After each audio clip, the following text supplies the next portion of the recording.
এ কি নাগমা, তুমি এতদিন আমার সঙ্গে প্রেম করে আমার বাবাকে বিয়ে করে এলে? পল্লব, বলেছিলাম না আমি তোমাদের বাড়ি বউ হবই। তার মানে তুমি আমাকে চালাকি করে বিয়ে করেছো? বেরিয়ে যাও আমার ঘর থেকে।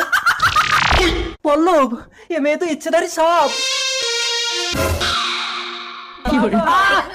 নাগমা, না না, বিষের জ্বালা।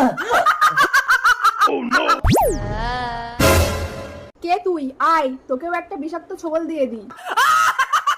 যতই বিষাক্ত ছোবল দে, আত্মার কোনোদিন মৃত্যু হবে না রে ইচ্ছাধারী সাপ। আত্মা? হ্যাঁ, তুই তাড়াতাড়ি আমার স্বামী সন্তানের বীজ তুলে নে। না, তোর স্বামী আমার নাক স্বামীকে ধরে সাপুড়ের হাতে তুলে দিয়েছে। এ আমাকে কোথায় আনলি প্রেতাত্মা? এখানে তো নাক স্বামীকে এনে দিলে তুই আমার স্বামী সন্তানকে ফিরিয়ে দিবি তো? ঠিক আছে। না, তুই যা। একটু দেখো।